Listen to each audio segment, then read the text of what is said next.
Isso é religiosidade. É aquele amuleto que a gente está encostado para dizer para Deus: Deus, eu ainda estou de pé. Acho que essa teologia vai ter... A gente precisa entender que Deus não quer que você faça sacrifício nenhum. Deus só quer obediência. Gente, Você entendeu? Porque é mais ou menos o seguinte: a gente pisa na bola com Deus no domingo. O que a gente deveria fazer quando a gente pisou na bola com Deus? Pedir perdão, procurar o arrependimento. Não, a gente vem para a oração na segunda, para o culto na terça, para o ensaio do louvor na quarta, para o culto de doutrina ou de libertação, seja o que for, na quinta, para o culto de oração na sexta, no culto dos jovens no sábado, e no domingo no culto da família. Aí no outro domingo à noite, Deus me abençoou. Ainda vai entregar para mim, tá? Deus não pediu para você vir para o culto da semana toda. Deus pediu obediência.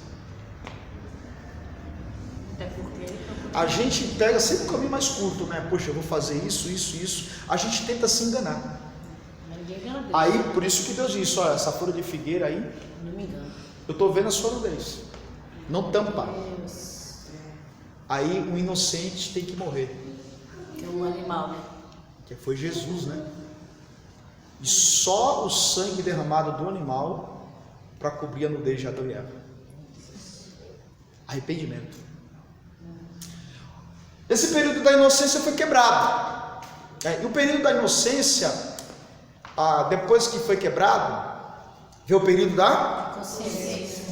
adâmica. Abraão agora passa a ter consciência dos atos. Esse período adâmico vai de Gênesis 3 a Gênesis 9. De Gênesis 3 a Gênesis 9, nós temos o período em que o homem, a partir daquele momento da história da raça humana, sabe o que é certo, moralmente falando, e sabe o que é errado. Aqui nesse período da consciência, nós temos dois irmãos, Caim e Abel. Vamos ler o texto de Gênesis 4? A gente vai aprender um princípio aqui. Olha só, Gênesis capítulo 4. Depois da queda, consciência. Então, a partir desse momento, ninguém faz nada sem estar sabendo o que está fazendo. Consciência. Gênesis 4. E conheceu Adão e Eva, ou tiveram relações, sua mulher, e ela concebeu, e teve a Caim, e disse: alcancei do Senhor um varão. Isso depois da queda. E teve mais a seu irmão, nasce o segundo filho depois da queda, Abel. E Abel foi pastor do quê? E Caim? Guarde bem essas duas profissões. A profissão de Abel, pastor. A profissão de Caim, Lavrador ou agricultor. Olha o 3. E aconteceu ao cabo de dias, aí não se sabe quantos anos se passaram.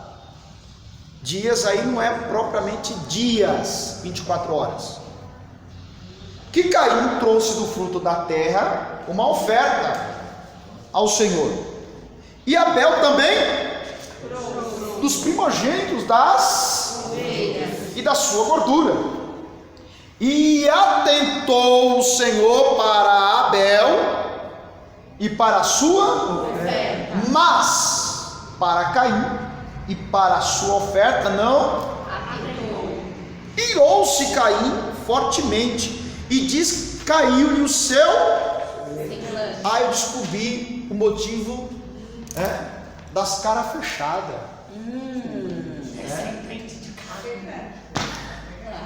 Já viu aquelas pessoas com cara fechada? Irmão, cuidado com essas pessoas com cara fechada. Aleluia, Jesus vai ver que você vai... Caim fez biquinho. Gente, muito cuidado com essas pessoas que fazem biquinho, birra. A intenção ali, se cuida. Tá te armando para te matar. Olha só, olha o 6. E o Senhor disse a Caim: porque iraste? Ou seja, porque iraste? Você sabe que você, por alguma razão, você sabe que se irou. Por que tiraste? E por que descaiu fez biquinho, seu semblante? Se bem fizeres, isso quer dizer que ele ofereceu de forma mal ou de qualquer jeito? Se bem fizeres, não haverá aceitação para ti. Isso quer dizer que ele não fez o seu altar, o seu sacrifício por bem, ele fez por fazer. Eita, Jesus. É diferente. E se não fizeres bem, o pecado jaz à porta, e para ti será o desejo, sobre ele dominarás. Eu queria ler com vocês só o verso 29. E a Sete é o terceiro filho de Caim, de Adão e Eva, irmão de Caim e Abel. 26. E a Sete mesmo também nasceu um filho, e chamou seu nome Enos. Então se começou a invocar o nome do Senhor. Guarda essas informações. Esse período da consciência vai nos trazer a ideia de que tudo aquilo que se tem informação, se cometer, não terá justificativas. E eu começo essa questão da consciência a falar de dois cultos. O primeiro culto aconteceu aonde no Éden? O primeiro culto aconteceu aonde no Éden? No dia em que Deus matou o cordeiro, o animal, para vestir as vestes de Adão. Ali foi o primeiro culto. Sacrifício. O sacrifício tinha que ser vivo. O animal teve que morrer. Deus tirou a pele do animal, fez túnica e deu para Adão e Eva. Primeiro culto na Bíblia. O segundo culto e o terceiro culto, Gênesis 4. Olha só que coisa interessante. Gênesis 4, no texto que nós acabamos de ler, Caim e Abel, os dois irmãos, resolveram fazer culto a Deus. Percebam que aí nesses cultos, cada um fez um altar e cada um trouxe uma oferta. A Bíblia diz que Abel era pastor e Caim era agricultor. Qual foi a oferta de Caim mesmo? Caim trouxe o que para oferecer para Deus? Ele levou Os frutos da terra. Só que podre, né? Não, ele trouxe o melhor dos frutos. Ele trouxe os frutos da terra. A primícia. Opa, fruta boa. Imagine o altar de Abel no culto no culto de Caim. Culto de Caim. O altar de Caim com a primícia dos frutos da terra. Fruta boa. Aquela fruta, aquele altar deveria estar todo colorido, arrumado, sem bagunça, Cheiroso, fruta. bonito, cheio de cores, frutas, organizado, estética perfeita. Vamos para o altar de Abel? De Caim. Abel. Abel. Esse é o altar de Caim, estética perfeita, altar de Caim. A oferta de Abel, o que Abel trouxe? Ovelha. Não, professor. Os primogênitos. A primícia foi de Abel.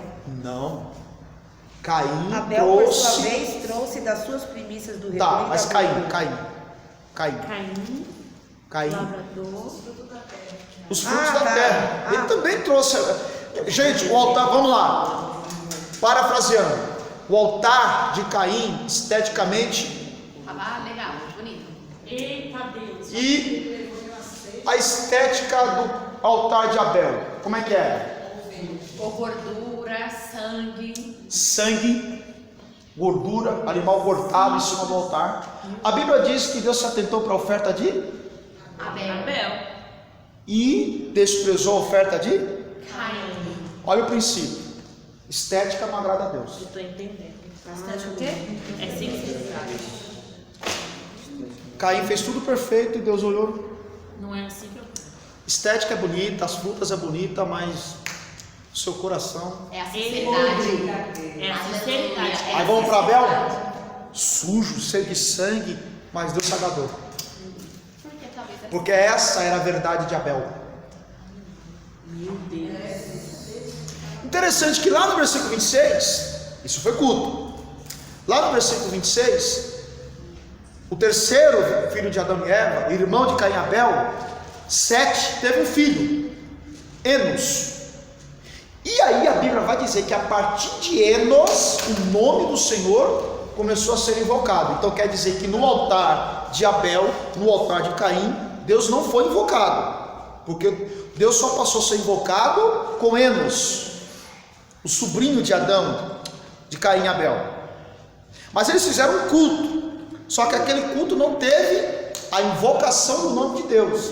Teve sacrifício, teve entrega, só que a estética de um foi rejeitada, a verdade de um foi rejeitada e a verdade do outro foi aceita. Qual é a verdade de Caim? Oferta bonita, mas coração longe. Qual é a oferta de Abel?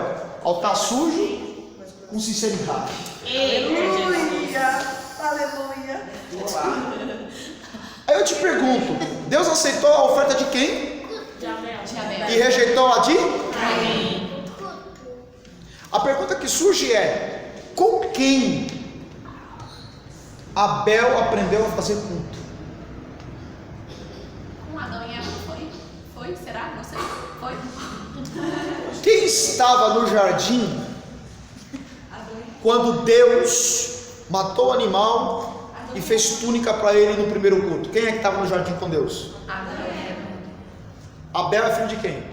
De Adão e Eva. Adão e Eva. Caim era filho de quem? Adão e Eva. Mas ele... Abel aprendeu como se cultua dentro de casa. Caim, mesmo aprendendo e vendo dentro de casa, não quis aprender. Tem gente que sempre fala 1000 vezes. Adão viu Deus matar o animal e fazer culto, dar veste para ele. Abel viu o pai fazendo como é que se cultua e aprendeu, mas o outro não quis. Aleluia, É o filho rebelde. O sacrifício tem que ser vivo.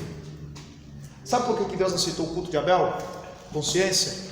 Porque o que Abel ofereceu foi algo vivo. verdadeiro. Vamos ver o que Paulo vai dizer em Romanos 12? Coisa linda, meu Deus. Vamos lá? Tinha que ter todo dia essas aulas. Nossa, Todo dia tem Romanos que 12. ter. Meu Deus do céu. Cadê aqui? Romanos 12,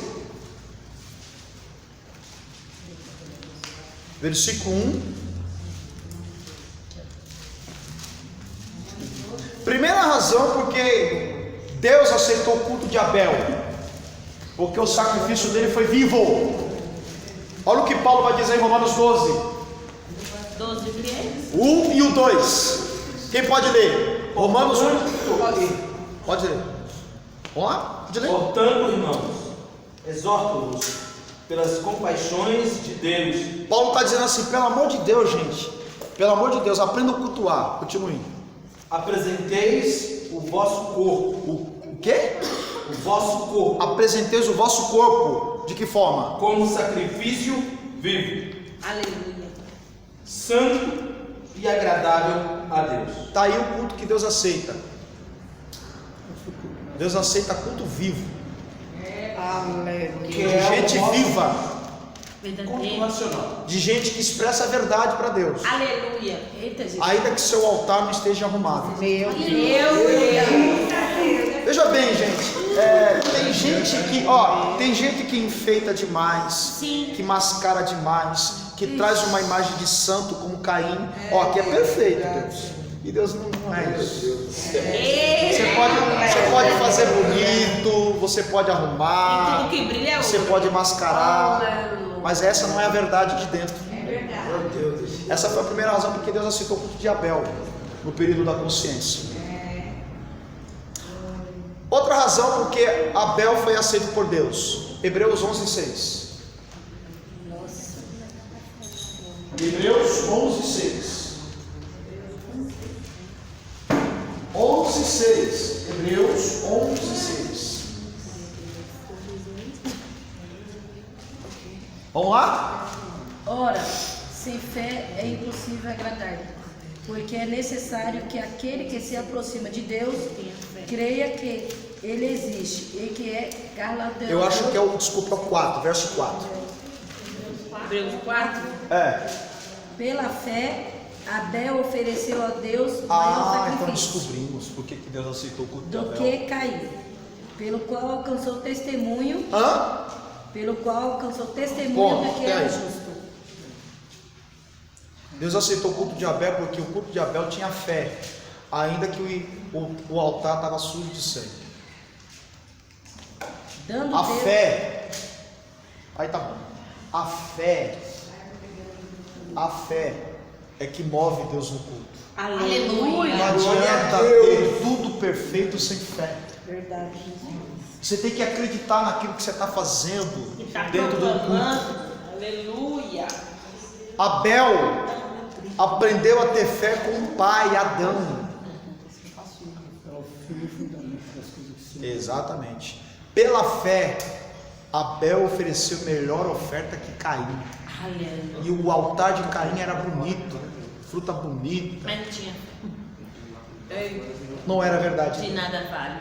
Não tinha Então, amor. esse período da consciência é chamado de adâmica, né? É o período, e aí, ei, interessante aí, né? Caim descaiu o semblante, ficou com um biquinho. Moral da história: Caim mata Abel. Meu Deus. Interessante que no ambiente de culto, Não pode matar. Caim não mata Abel. Deus estava ali. Para Caim matar Abel, você pode ler na sequência do texto. Para Caim matar Abel, Caim precisa levar Abel para o seu campo. Eita, pastor. Porque no ambiente de culto, Caim não mata Abel. Pastor, pegou a visão? Vocês entenderam o que eu quero dizer? No ambiente de culto, Caim não tem poder para matar Abel. Abel só morreu porque aceitou ir para o campo de Caim. Aí Acreditou nele. Vamos ler o texto? Gênesis 4, professor, dá pausa aí. versículo 8. Gênesis 4, 8. E falou Caim com seu irmão Abel. Vamos ao campo? E sucedeu que, estando eles aonde? Campo. Se levantou Caim contra o seu irmão Abel. Enquanto Abel estava no altar, Caim não podia matar ele. Eita, Jesus. Eita, Você voltar. Você está na vontade de Jesus. O problema, veja bem, o problema é que Abel não percebeu a maldade de Caim. Cuidado com as estações. Eita, Jesus. Verão, outono. Cuidado para Caim não te levar para o campo dele. Eita. Você foi para o campo de Caim, você está correndo risco de morte. Amém, que eu não vou pro campo de E Caim era irmão de Abel. Sabe mais que chama atenção? Deus vai usar com o estreito e passar a faca E inteira. Deus falou assim: olha, o pecado está aí. Vai querer? Vai querer? Cuidado com o campo de Caim. Eu vou ficar no curso da Débora. O campo de Caim é terrível. O campo de Caim é seu irmão, nasceu na mesma casa,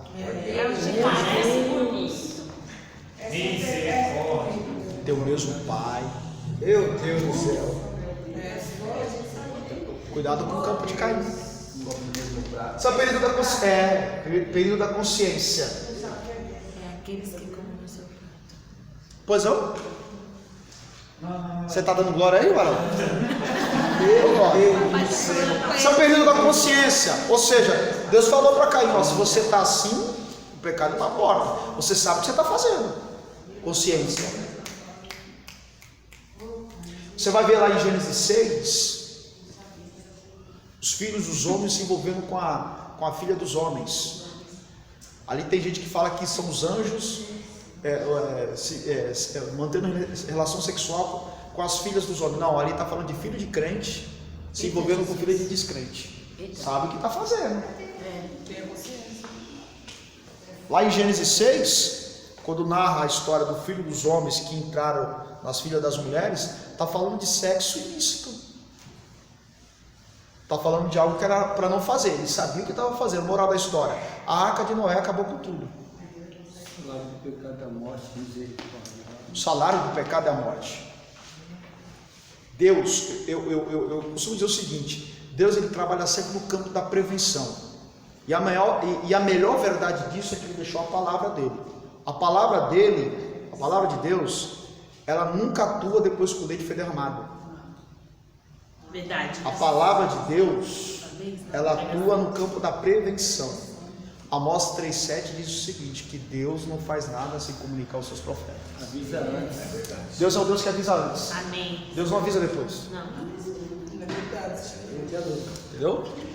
O período do governo humano é conhecido como o período do homem. É quando o homem quer andar sozinho. Aí que é o perigo. É quando o homem decide deixar Deus de lado e agir por conta própria. Eu costumo dizer o seguinte: a gente não está preparado para as consequências das nossas escolhas. A gente está preparado para decidir, para escolher, mas não estamos preparados para as consequências das escolhas. E quando nós estamos vivendo as consequências das escolhas, nós temos a tendência de achar que Deus não está vendo, que Deus não é bom, que Deus é ruim. Eu sinto muito em informar para vocês, não é que Deus é ruim, é que somos nós que não estamos sabendo lidar com as consequências daquilo que foi escolhido. Ele não obrigou você a escolher. Exatamente. Lembra que eu falei? Deus, aliás, Jesus não mandou sair tomando veneno. Sim. Deus falou: se você tomar, não vai fazer mal. Mas se você não estiver sabendo, não é? Você é fruto da sua própria escolha. Jesus mesmo O escolheu. contexto em que você está inserido foi o contexto que você escolheu lá atrás. É verdade. Então não adianta reclamar com Deus, porque você escolheu. Toda decisão tem sua consequência. Eu costumo dizer o seguinte: no Éden, decisões decidem destinos. Meu Deus.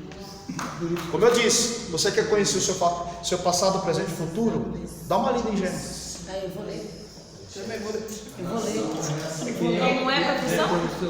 Que eu estou escrevendo aqui. Você A falou. sua decisão. Decide seu destino. Decisões decidem destinos. Então esse é o período. Quando nós vamos aqui, nós vamos encontrar, por exemplo, a questão da Torre de Babel. A torre, quem já leu aqui sobre a história da Torre de Babel? Gênesis 11, nós não vamos ler por causa do tempo. A Torre de Babel é quando surge um homem chamado de esse rapaz aqui, ó, Nimrod. Você vai encontrar esse cidadão em Gênesis 11.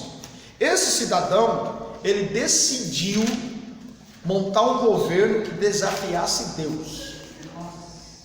O que ele fez? Construiu a Torre de Babel. O que Deus disse para Adão e Eva? Crescei, multiplicar e espalhai-vos. Esse cidadão quer concentrar a humanidade em um único local da terra e se tornar líder dela,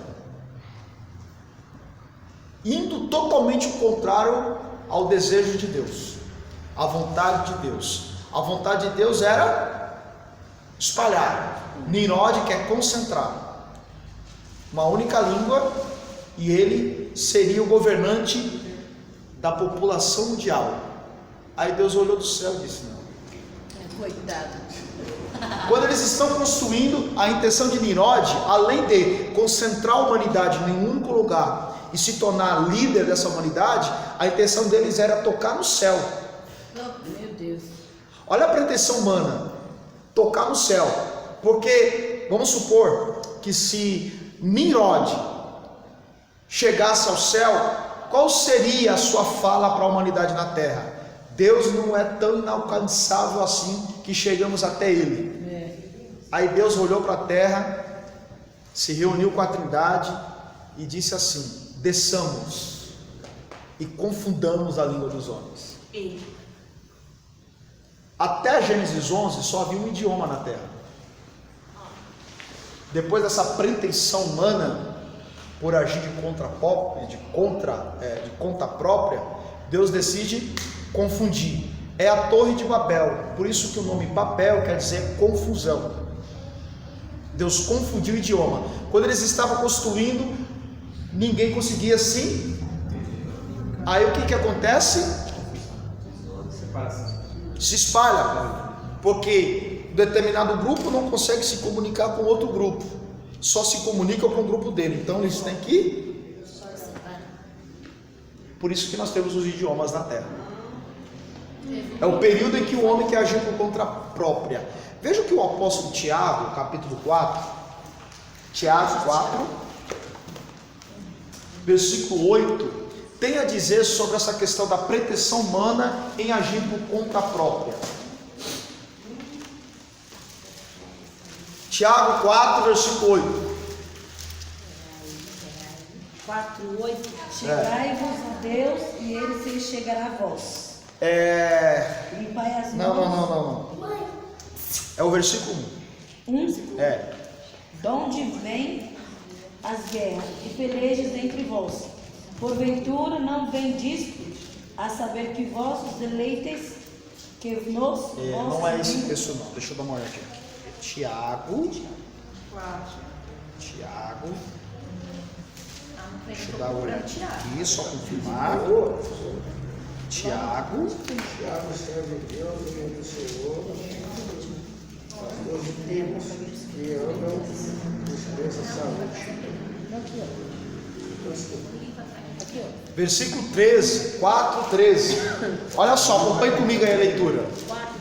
O apóstolo Tiago, hein? Olha o que o apóstolo Tiago vai dizer, 4:13. Eia, agora vós que dizeis. É como se o Tiago está dizendo: ei, vocês que dizem, hoje ou amanhã iremos a tal cidade, e lá passaremos um ano, e contrataremos e ganharemos. Aí Tiago vai dizer: digo-vos que não sabeis o que acontecerá quando? Amanhã. Porque é a vossa vida. É um vapor que aparece por um pouco e depois desvanece. Em lugar do que deveis dizer, se o Senhor quiser, e se vivermos, faremos isto ou aquilo. Tiago está dizendo o seguinte: ei, vocês que fazem planos para o futuro, vocês já perguntaram para Deus qual é a vontade dele? Eita. Ao invés de vocês dizerem, vamos fazer, vamos viajar, vamos elaborar, ao invés de vocês dizerem isso, diga, se Deus quiser. Eita, Jesus! Se Deus quiser, iremos para tal cidade, negociaremos. Se Deus quiser, eu vou Cuidado com a pretensão humana. O período patriarcal é o período em que Deus vai escolher uma família da terra, aqui gente, uma família da terra, para elaborar o projeto da nação de Israel. Deus, em Gênesis 12, chama Abrão, né? E aí, em Gênesis 19, nós temos a formação do período patriarcal. O período patriarcal envolve as vidas de Abraão, Isaac e Jacó. Tem uma passagem bíblica, veja aí Êxodo 3. Êxodo 3. Êxodo capítulo 3. Gente, eu quero dizer que eu estou muito apta a achar as coisas da Bíblia. Ô, glória. Eu quero ver vocês assistindo esses vídeos das aulas, que eu estou vendo poucas visualizações, hein? Eu assisti. Professor, a minha internet é que nem ir para o ralinho. É eternidade. Nós estamos orando. Nossa, minha internet é só Jesus. Olha só o versículo 13. Êxodo 3. Êxodo é o segundo livro da Bíblia depois de Gênesis. Versículo 13. Gênesis 13. Êxodo 3.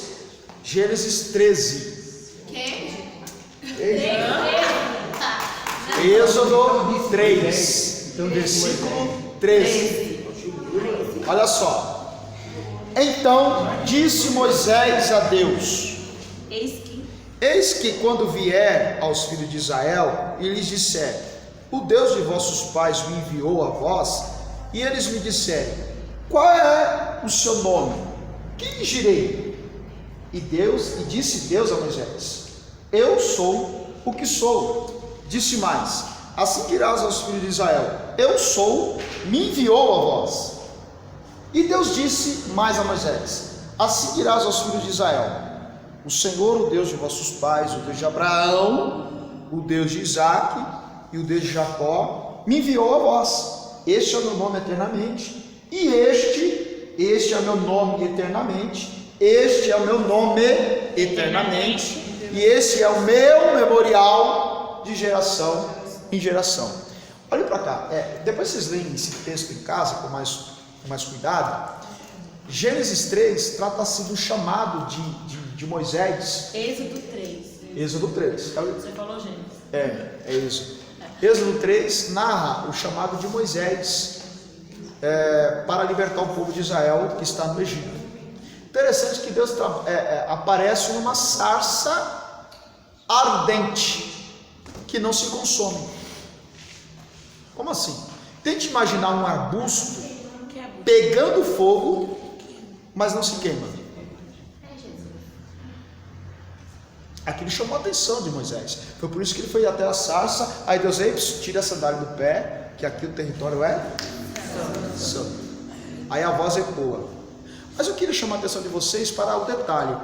A sarça ardente queima no fogo, mas não se consome. Biblicamente falando, a sarça é símbolo de Israel. Sabe como que Israel é chamado na Bíblia? A nação rebelde. Uma nação que não se dobra, uma nação que não ouve, uma nação que não escuta os profetas. A Bíblia, biblicamente falando, compara Israel com a sarça. E para esse povo rebelde, olha que Deus está representando. A sarça representa Israel. O fogo representa Deus. O fogo está queimando, querendo queimar a sarça, e a sarça não se deixa ser consumida. Eita! Aleluia! A sarça ali é Israel. O Deus ali o fogo ali é Deus. O fogo está queimando a sarça e a sarça não se consome. Jesus, será que eu tô igual a Israel? Que coisa, né? Às vezes nós somos assim, né? Às vezes nós estamos que nem Israel, né? Às vezes nós somos que nem Israel. Deus está querendo incendiar Israel e Israel não se deixa ser queimado. Aleluia, Jesus é você mesmo. Ó, olha para cá. A voz ecoa aqui, gente, para a gente ganhar tempo. Deus fala para Moisés: olha, eu te chamei para você ouvir o clamor do meu povo, desce lá no Egito, liberta meu povo. Moisés faz uma perguntinha para Deus: ô Deus, eu vou falar lá, vou na terra de Gósen, no Egito, vou me apresentar como libertador. Eles vão perguntar em nome de quem eu estou sendo enviado. O que eu vou dizer para eles? Aí Deus diz assim: diga para eles que eu sou te enviou. Aí Moisés faz a segunda perguntinha: mas Deus, se eu for lá no Egito, lá na terra de Gósen, me apresentar como libertador e dizer que estou sendo enviado em nome de um Deus que se chama Eu Sou, eles não vão entender, porque lá no Egito tudo é Deus. Se você analisar e estudar sobre a cultura egípcia, o sol é Deus, a lua é Deus, o mar é Deus, o boi é Deus, a vaca é Deus, O elefante é Deus. Tudo é Deus. a água é Deus, a serpente é Deus, tudo é Deus. Se eu chegar lá, eles que já estão 430 anos dentro de uma cultura, é mais um Deus, eles não vão te ouvir. Aí Deus diz assim, aí Deus dá a identidade dele: meu nome eternamente, qual que é? Deus de Abraão, Deus de Isaac, Deus de Jacó. Por quê? O Deus de Abraão, se ele chegar lá, eu sou me enviou, ninguém Vai entender. Mas quando ele chega com a identidade de Deus, ó, eu sou o Deus de Abraão, de Isaac e de Jacó, ou seja, o Deus, o eu sou, eles não sabem Deus, quem é o eu sou, mas o Deus de Abraão, eles conhecem. Quem é o Deus de Abraão? Deus da aliança. Deus da aliança. Se você for analisar bem, é o Deus que faz a promessa. Deus da promessa. Sai do meio da tua terra, do meio da tua parentela. O Deus de Abraão, Deus da aliança. Deus da promessa. promessa. E o Deus de Isaac? Deus da providência. Deus da providência. Gênesis 22. Abraão vai sacrificar Isaac. Isaac está deitado no altar, olha para o pai que está com o machadinho na mão: pai, você vai me matar. Aonde está o cordeiro? Aí ele diz: Meu Deus. o Senhor, quando ele levanta os olhos, ele vê um cordeiro Meu Jesus. enroscada no arbusto, ele tira Isaac e coloca o cordeiro, o Deus da provisão. E a palavra provisão quer dizer substituir. Deus tira aquilo que não é para ser e coloca aquilo para que seja. Eita! Deus da provisão. Quem é o Deus de Abraão? Deus da promessa. Deus de Isaac? Deus da providência. E o Deus de Jacó? Qual é o evento bíblico que marca a vida de Jacó? Jacó segurou o anjo. Agarrou o anjo. Ele vai guerrear. Aqui, pessoal, ele vai lutar com o anjo. É uma luta corporal. Pega um, pega o outro, e a luta vai durando a noite inteira. Quando está amanhecendo, diz: me deixa subir, pede o que tu queres, eu não te largo enquanto o Senhor não me abençoar. O anjo toca na musculatura da coxa, ele fica mancando, mas Segura. o sol está raiando, ele precisa voltar. Aí o anjo faz uma perguntinha para ele. O que o anjo pergunta para Jacó? Qual é o seu nome? Ele vai dizer: o meu nome, Gênesis 32, meu nome, Jacó. Deus não está perguntando o significado do nome Jacó. Deus quer saber quem é Jacó. É claro que pela onisciência Deus sabe. Tem muita gente que confunde e fala que o nome Jacó quer dizer trapaceiro, enganador, mentiroso. Não, o nome Jacó quer dizer aquele que agarra o calcanhar. Gênesis 27, quando Rebeca está dando a luz, nasce Esaú. Quando a parteira está tirando da barriga, vem uma mãozinha agarrada no calcanhar. A parteira olha: qual que é o nome que vamos dar no menino? Jacó, aquele que agarra calcanhar. Ou seja, essa expressão, aquele que agarra o calcanhar, significa que Jacó sempre seria uma pedra de tropeço na vida de Esaú. Só que quando ele encontra com o anjo pergunta para ele: quem é você? Aí ele diz: eu sou aquele que sempre fui pedra de tropeço. Eita Jesus. Eu fui mentiroso. Eita. Eu fui enganador. O anjo olha para ele e diz: olha, por que você disseste isso? Não se chamarás mais. Você não vai ser nada disso que você acabou de dizer. Aleluia, Jesus. Você será Israel. Eita. De mentiroso a guerreiro. Olha. De enganador aquele que vai lutar com Deus. O Deus de Jacó é aquele que transforma. Deus de promessa. Deus de Abraão. Promessa. Isaac. Providência. Jacó. Deus transforma. Período patriarcal. Período da lei. Os 10 mandamentos. Os primeiros 5 mandamentos trata-se do relacionamento entre Deus e o homem. Não amarás, não terás outro Deus além de mim. Os últimos 5 mandamentos trata-se dos relacionamentos entre o homem para com o seu semelhante. Honra teu pai e tua mãe. Não adulterarás, não roubarás, não matarás. Deus está tratando de relacionamento.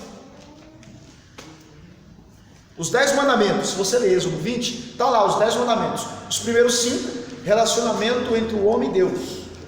Se você quer saber o que Deus pede no relacionamento, leia os primeiros 5 mandamentos. Se você quer saber o que Deus quer que você faça em relação ao próximo, leia os outros 5 mandamentos. A lei aqui trata-se mais de questão de relacionamento do que qualquer outra coisa, porque Deus sabe que problema de relacionamento faz com que as pessoas descumpram as regras.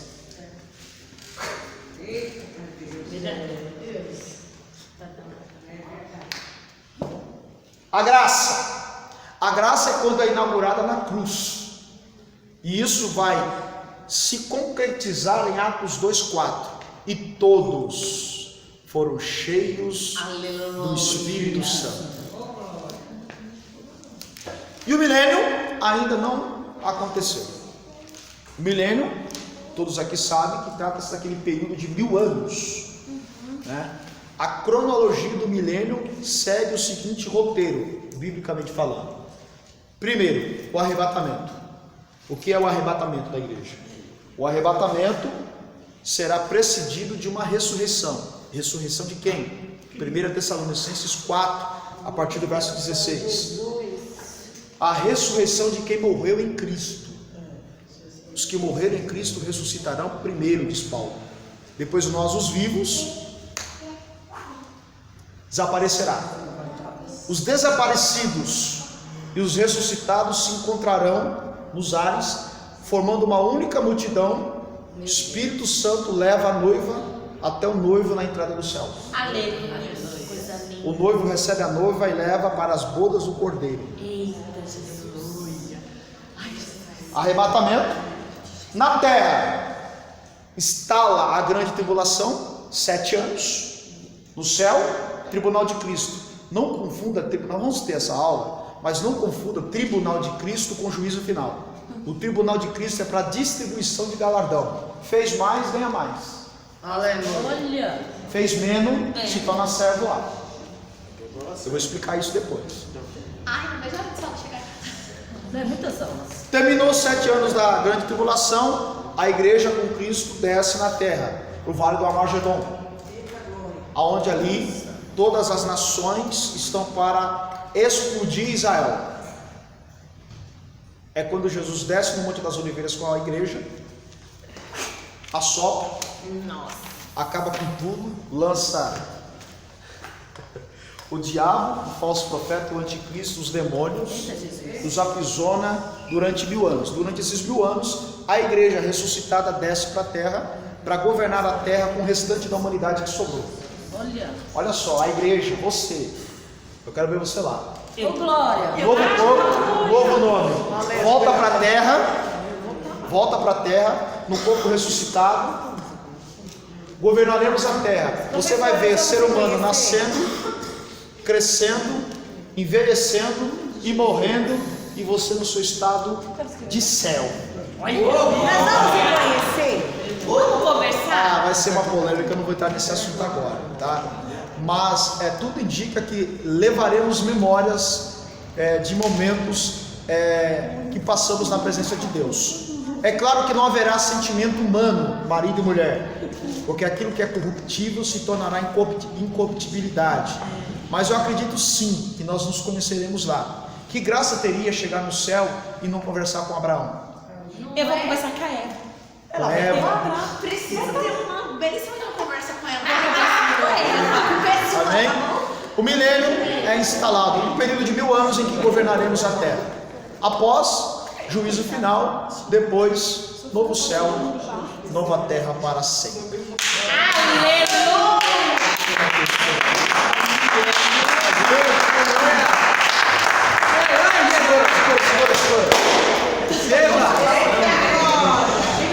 Deus está dizendo que vai ser tudo isso aí.